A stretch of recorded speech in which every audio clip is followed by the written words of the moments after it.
Alright, troopers, welcome back to the channel. Today we'll be going over the Republic Bricks AV-7 anti-vehicle cannon in the shock variant. So this specific model has 653 pieces. This, along with all the other AV-7 cannons, were built by Rogue Builds, and this specific model retails for $150. So depending on which model you'll get, they'll be ranging from, I believe, $90 or so all the way up to, I believe, a little over 200. So definitely a good range of sets you can get there, and I might be wrong on the high side as far as the specific price range goes. But this one is right in the middle at 150, and is actually one that's pretty cool. Is one I was wanting to get for my different armies, which I'll kind of go over in the later video. And yeah, let's go ahead and jump right in. So as far as the pieces for this one, the piece quality I got was pretty low, and I would say probably the worst I've gotten overall. Which, even that being said, it still wasn't all that bad. It's definitely left a lot to be desired, though. So, in a lot of the pieces, I had the white pieces, some of the tiles were yellowed, and you can kind of see it a little bit in the barrel right here, where it's a little yellowed. And it's kind of hard to tell. The video kind of looks like just a lighting problem, but it is slightly yellowed there on those pieces. And then a lot of the pieces had bite marks on them, and there was a couple pieces missing, about 4 or 5 pieces missing, mostly in the foot. Along this section right here is supposed to be a dark gray 1x6, but I did not get any of those. It was supposed to be 4 of them in the set, and they're just missing. So that was a little unfortunate, but it ended up being okay, as I was able to kind of piece together a couple pieces from my extra favorite parts. So it ended up being okay, not because it would look pretty weird without the 2 plate height pieces there on the feet. But anyways, moving on. So there was one piece I got, which was actually crushed. It was a Technic piece used up in the light parts up in this barrel here just to clip them together, and it had actually been crushed on one side. And then there was a couple pieces that had that were really old, and using the different plastics than they used for most of the Lego uses for their current pieces, and a different mold as well. And if I had to guess, I'd say that piece was probably about 20 or so years old. And I mean, for its age, it was in pretty good condition, and it was, I mean, if you were looking for it, it'd be pretty easy to spot. But I think I tried to put it on the interior of the build so I wouldn't have to see it too much. But it was just something I thought was interesting and haven't seen too many of recently. So the design of this model is pretty rough. So as you can see, it's a very somewhat stable here, and if you pick it up, you'll see how much is actually weighing down. Is if you watch when I let it back down, let the weight back on it, it just sags a little bit on the legs. And I mean, that's not too much of a problem. It does hold it up. It's not very strong though. They just pinch in the little Technic piece up on the top of the leg, and then build on top of it a little bit to kind of hold it in. But the bottom of it isn't really the greatest connection. I mean, it kind of uses a sideways build technique for a lot of the bottom part right there, and then once it gets to about this height, it adds a plate to the top, about pretty big, either 4x6, 4x8, I don't exactly remember. But then you just build off that for the rest of it.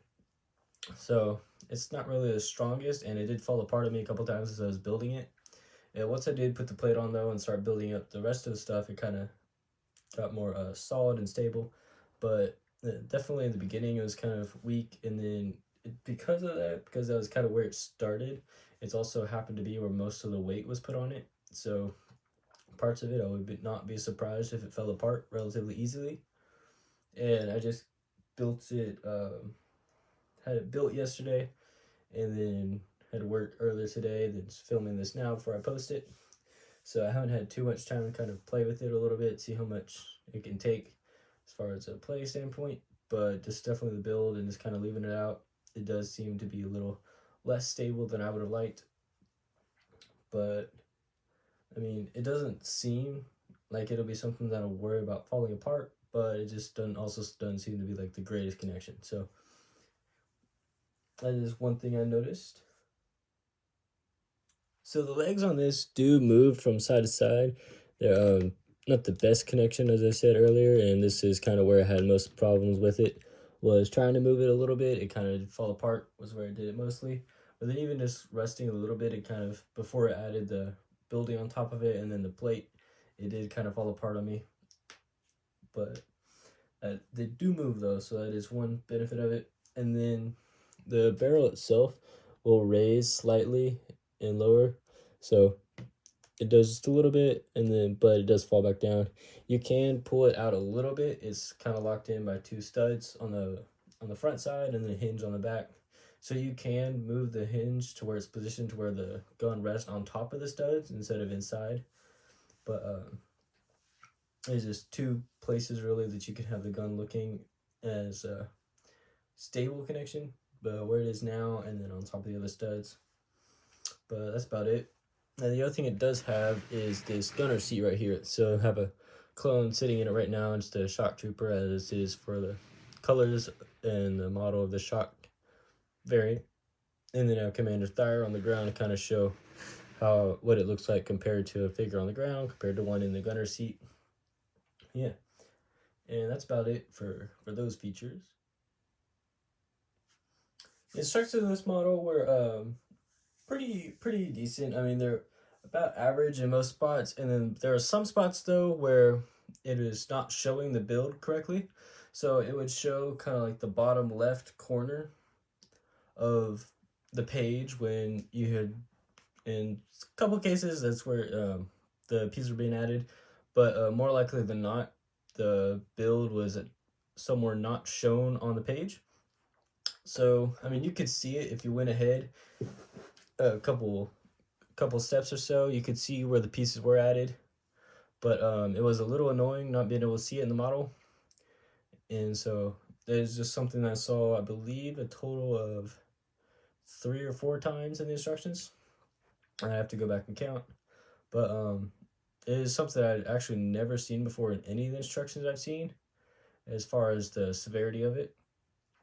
But I did see it, and I was kind of taken aback by it. I just thought it was very weird. It was very abnormal from what I've seen. But yeah, it was there though. And as far as accuracy to the in-universe design, it's pretty good overall. The you can see right here the legs, the bottom, it has these feet on each side of the legs. It has the two prods sticking down, and that was very well mirrored from what it had in the universe. It also, on the different designs, it had this kind of standard across all the different designs I saw at all the reference images. And then the shaping and stuff this front were pretty good as well. So you see here the little ridges it has as it curves down, these here and then these at the bottom here. Those are done very well as well. Gunner's seat was very well positioned. The one problem I did have is if you look down the barrel, you see the barrel gets wider, and then at the back it's only 2 studs wide. So in all the reference images I found, the rear of the cannon and this back part was at least as wide as this part right here. So at least that wide all the way back, and then a little bit extended on each side.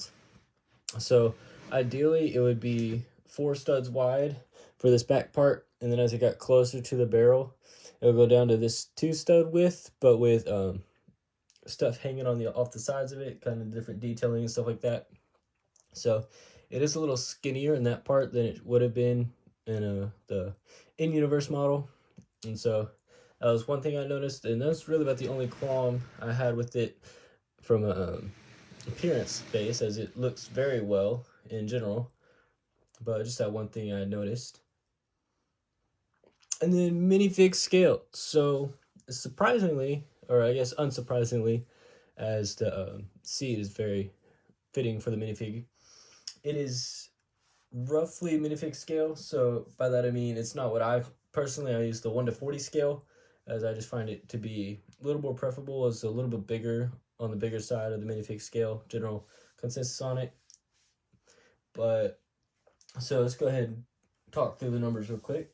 So in universe, the vehicle is roughly 50.5 feet long, making the minifig scale equivalent roughly 15.14 inches long, while the model here is roughly 14 inches long. So the exact scale of this model is a 1 to 43.25 scale. So it does fit within the 1 to 44 through 1 to 55 range. That is the accepted and kind of established minifigure scale range. But it is not what I prefer to use of the 1 to 40. So for my purposes, I would say it's close enough to minifig scale that I could still use it in a minifig scale mock or something like that. But I would not consider it in general to be the perfect minifig scale. So is it minifig scale? Yes. Is it the perfect minifig scale? I would say no. And last but not least, I added one more kind of section here that I've kind of been answering a little bit to a degree in most of my videos, but just kind of wanted to address it kind of in an official manner, is that would I recommend this to my friends and family? And the answer to that is no. And the biggest reason for me is the width on the back seat right there, and then the kind of the stability, or rather what I would consider the instability of the piece of the build down here. And so I did not find it very well at all. I did have to mod some parts of it to make it work. But so in general, no, I would not recommend it to friends or family or anyone like that. But it is a decent model, I will say that. So I won't be kind of in a rush to get rid of it or anything like that, as it is a fairly decent model, but it is not something I would actively seek out if you wanted it for kind of a play purpose or anything like that, using it in mocks or something like that. If you just sat it on a shelf and never picked it up again, it would be a great model for that, in which, to be fair, that is what most of these sets from Public Bricks are for, is for display purpose only. And you build it and then you put it on a shelf and you never never move it or play with it or anything like that again. You just look at it. And so as far as that goes, it does pretty well. But for me personally, I do a lot of mocks and stuff like that. Well, want to do a lot of mocks and stuff like that. I'm currently working on building different clone armies and different other various armies to be able to do stuff like that, which I'll kind of break down what I'm planning to do with that in a later video. But yeah, so I mean, that's about it for this one. But yeah, if you have any thoughts or comments or want to let me know your opinion on it, you can leave it down in the comments below. If you like the video, don't forget to give it a like and share with your friends. If you're new, go ahead and hit that subscribe button, and I will see you all on Tuesday. Should be an announcement video, kind of stuff like that, kind of changing up some things around on channel that we do here. So yeah, I'll see you all then.